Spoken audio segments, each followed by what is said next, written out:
Assalamualaikum warahmatullahi wabarakatuh. Pada pertemuan perkuliahan database hari ini, kelompok kami akan mempresentasikan materi mengenai Text Analytic Tools, yaitu Voyant Tools. Sebelumnya, perkenalkan kami kelompok 4 yang beranggotakan Flora Korein, Ramadhani, Didi Saputra, Hanina Toha, Saras Deatri, dan Fania Mufti. Baiklah, selanjutnya mari sama-sama kita simak pembahasannya. Saya Saras Deatri. Di sini saya akan membahas mengenai basic Voyant. Tetapi sebelumnya kita mulai dari pendahuluan. Voyant Tools adalah aplikasi berbasis sumber terbuka dan web untuk melakukan analisis teks. Dari presentasi ini memiliki tujuan untuk yang pertama yaitu cara menggunakan Voyant dan memahami apa yang tersedia. Yang kedua yaitu bagaimana berpikir secara berbeda tentang teks dengan alat seperti Voyant. Di presentasi ini memiliki topik mengenai yang pertama itu informasi dasar tentang Voyant.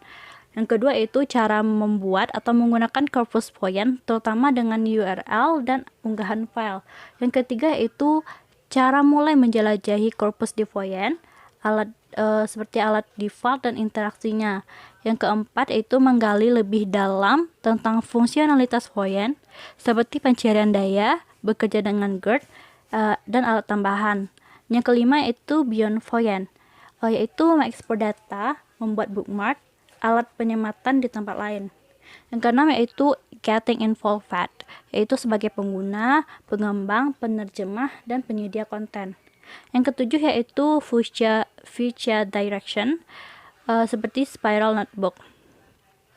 Nah, di sini saya akan membahas informasi dasar tentang Voyant atau Basic of Voyant, yaitu Voyant Tools cocok untuk sarjana humaniora yang membangun alat untuk membaca, menemukan, menganalisis, dan memvisualisasikan teks digital. Voyant Tools berusaha untuk menurunkan penghalang masuk untuk analisis teks dan menyeimbangkan keramahan pengguna dengan fungsionalitas yang kuat. Voyant Tools adalah open source dan bekerja dengan proses.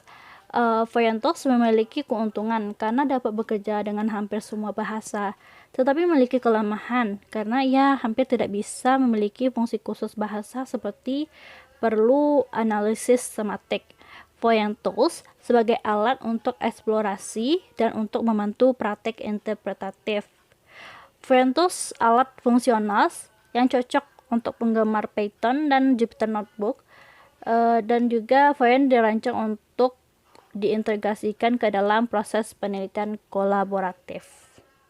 Baiklah, saya akan menjelaskan langkah-langkah dalam membuat korpus di Voyant. Terlihat pada gambar di bawah adalah korpus dalam unggah dokumen atau file. Ada 4 cara utama untuk membuat dan menggunakan korpus di Voyant. Korpus adalah kata lain untuk satu set dokumen. Langkah pertama, buka korpus yang ada, klik tombol buka di bawah kotak teks. Langkah kedua, ketik atau tempel teks ke dalam kotak teks utama. Ini membuat korpus dengan satu dokumen. Langkah ketiga, ketik atau tempel satu atau lebih URL ke dalam kotak teks utama, satu URL per baris. Langkah keempat, klik tombol unggah di bawah kotak teks untuk menggunakan file dari komputer. Untuk mencoba setiap jenis sumber korpus, buka teks URL unggah di kotak di bawah atau di jendela baru. Selanjutnya beberapa tips dalam membuat korpus dalam Voyant. Tips pertama, mengetik atau menempelkan teks ke dalam kotak tidak masalah untuk dokumen yang lebih pendek. Tetapi untuk dokumen yang lebih panjang, mungkin yang terbaik adalah mengunggah file. Tips kedua, saat mengupload file, dapat memilih beberapa file sekaligus. Tips ketiga, jika memiliki beberapa file lokal untuk diunggah, pertimbangkan untuk membuat arsip zip terlebih dahulu, lalu unggah file. Tips keempat, URL harus terlihat oleh server Voyant, tidak di belakang firewall, sehingga konten dapat diambil. Tips kelima, beberapa server seperti Gutenberg mungkin membatasi jumlah permintaan yang dapat menyebabkan URL berperilaku sporadis. Langkah ke-6, perlu beberapa saat untuk mengambil daftar panjang URL. Mungkin lebih baik menggunakan alat lain. Untuk mengunduh file atau mengunduhnya secara manual dan kemudian mengunggahnya dalam arsip zip. Langkah ke-7, file teks biasanya diunggah harus dalam UTF-8. Selanjutnya, jika kesalahan terjadi selama pembuatan korpus, mungkin melihat pesan kesalahan muncul. Terkadang sistem gagal secara diam-diam, terutama jika membuat korpus yang besar dan ada waktunya tunggu server. Salah satu keuntungan menggunakan contoh lokal Voyant server adalah mungkin melihat beberapa kesalahan berguna yang dilaporkan di jendela Voyant server. Voyant dapat digunakan dengan korpus dengan ukuran variabel, dari satu dokumen ke banyak. Beberapa fungsionalitas bergantung pada beberapa dokumen dan beberapa alat bekerja. Kurang baik bila ada ratusan atau lebih dokumen. Yang terakhir, ada baiknya untuk menganggap korpus sebagai konsep yang mengalir, mungkin dapat mengubah artinya saat melanjutkan. Misalnya jika memiliki ribuan tweets, dapat memperlakukan setiap tweets sebagai dokumen terpisah atau menggabungkan tweets berdasarkan waktu, penulis, atau kriteria lainnya. Menjelajahi korpus. Poin pertama, pengaturan alat. Setelah membuat korpus, kita akan melihat default skin atau pengaturan alat. Pada gambar, kita dapat melihat 3 alat panel di bagian atas dan 2 alat panel di bagian bawah. Yang pertama, Cirrus. Adalah word cloud yang memvisualisasikan frekuensi kata-kata teratas dari korpus atau dokumen. Yang kedua, pembaca, yaitu alat pembaca yang menyediakan cara membaca dokumen di korpus dan teks yang diambil sesuai permintaan dan kebutuhan. Yang ketiga, trend. Trend akan memperlihatkan grafik garis yang menggambarkan distribusi kemunculan kata di seluruh korpus atau dokumen. Yang keempat, ringkasan. Ringkasan ini akan menyediakan gambaran umum tekstual sederhana dari korpus saat ini, termasuk informasi tentang kata dan dokumen. Yang kelima, yaitu konteks, atau juga disebut dengan kata kunci dalam konteks, yaitu menunjukkan setiap kemunculan kata kunci dengan sedikit teks yang terdapat dalam konteks. Poin yang kedua, yaitu alat interaksi. Bagian penting dari Voyant adalah bahwa peristiwa dalam satu alat dapat menyebabkan perubahan pada alat lain. Misalnya, jika kita ingin mengklik kata tahu, alat yang lain seperti tren, konteks juga ikut menyesuaikan untuk menginformasikan kata tersebut, hingga akhirnya alat pembaca dapat berada ke lokasi di mana kata itu muncul. Poin yang ketiga, yaitu Cirrus. Word cloud memposisikan kata-kata sedemikian rupa sehingga istilah yang paling sering akan diposisikan secara terpusat dan berukuran terbesar. Algoritma masuk melalui daftar dan terus berusaha menggambar kata-kata sedekat mungkin ke pusat visualisasi. Hal itu juga akan mencangkup kata-kata kecil dalam ruang yang tidak diisi oleh kata-kata yang lebih besar. Penting untuk dipahami bahwa warna kata-kata dan posisinya tidak signifikan, karena jika kita mengubah ukuran jendela atau membuat ulang halaman, kata-kata mungkin akan muncul di lokasi yang berbeda. Selain itu, mengklik kata-kata di Cirrus biasanya akan menyebabkan satu atau beberapa alat lain bereaksi. Mengarahkan mouse ke atas kata akan menyebabkan sebuah kotak muncul yang akan menampilkan jumlah frekuensi untuk istilah tersebut. Cirrus menunjukkan istilah frekuensi teratas untuk seluruh korpus. Selain itu, juga dapat menampilkan istilah frekuensi teratas untuk satu dokumen. Jika ingin kembali ke tampilan korpus, klik tombol reset yang muncul di kanan bawah panel Cirrus. Poin yang keempat, yaitu opsi. Beberapa opsi di Cirrus tersedia langsung di alat panel, seperti tombol skala dan tombol slider. Seperti yang terdapat pada gambar, opsi lain dapat diakses dari dialog opsi yang muncul saat mengklik tombol slider hingga berwarna abu-abu. Poin yang terakhir, yaitu ringkasan.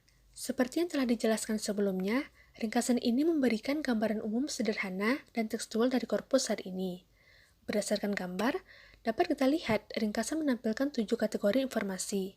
Yang pertama, memberikan gambaran umum tentang korpus, termasuk jumlah dokumen, jumlah kata, dan jumlah kata unik dalam korpus. Yang kedua, memberikan informasi tentang dokumen terpanjang teratas dan dokumen terpendek menurut jumlah kata. Setelah setiap judul, jumlah kata yang sebenarnya pada dokumen akan diberikan tanda kurung. Yang ketiga, memberikan informasi dokumen dengan kepadatan kosakata teratas dan dokumen dengan kepadatan terendah.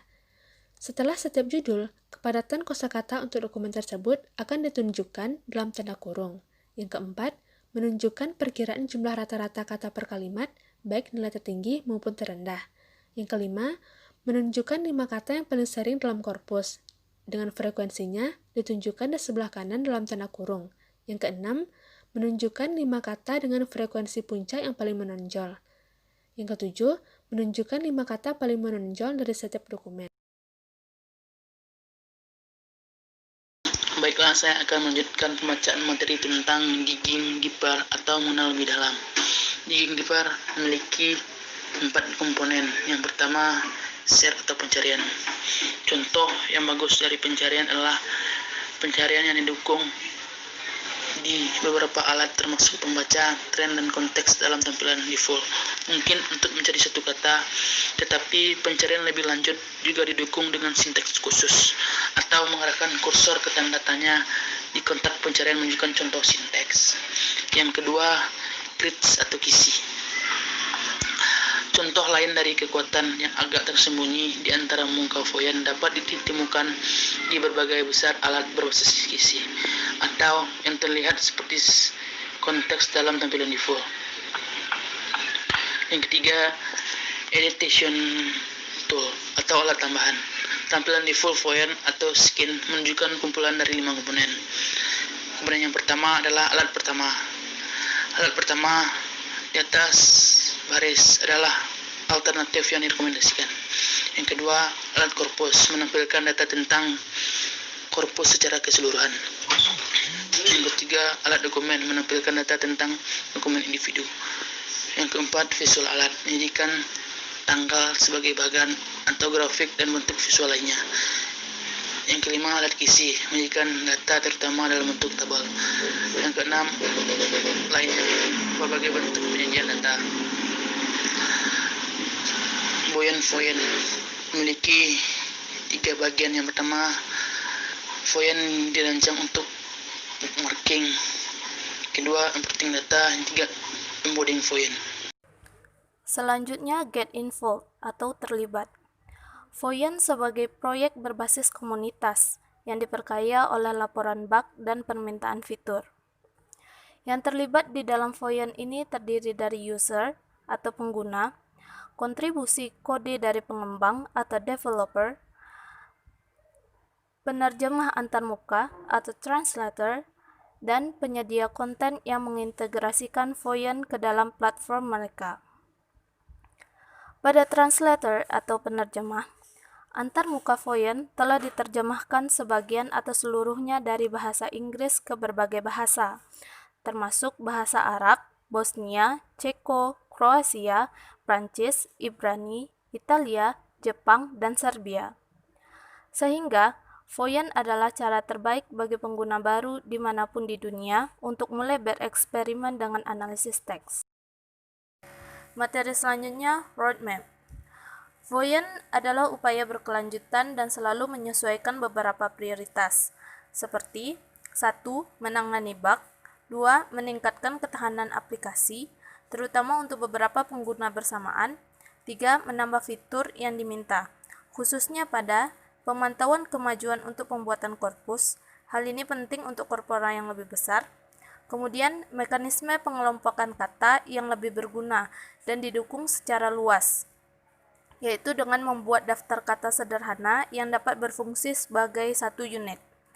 Kemudian, alat pemetaan geospasial awal, dan beberapa fungsi yang lebih spesifik bahasa, seperti lemmatization dan analisis semantik. Dan terakhir, spiral. Keuntungan spiral adalah tidak memerlukan instalasi dan akan memanfaatkan banyak fungsi di Voyant, baik itu analisis back-end dan alat front-end. Spiral juga akan memungkinkan pengguna yang kuat untuk mengimplementasikan sendiri beberapa fungsi dari Voyant. Voyant adalah lingkungan untuk membaca, menganalisis, dan memvisualisasikan, dan Spiral akan memasukkannya dan juga menjadi lingkungan penulisan dan pengkodean pada Voyant. Bagaimana teman-teman? Materinya menarik bukan? Namun, sekian dulu presentasi dari kami. Mohon maaf bila ada kesalahan dalam penyampaian materi atau dalam penyampaian kata-kata. Semoga materi ini bisa kita implementasikan secara nyata. Terima kasih. Wabillahi taufik wal hidayah. Assalamualaikum warahmatullahi wabarakatuh.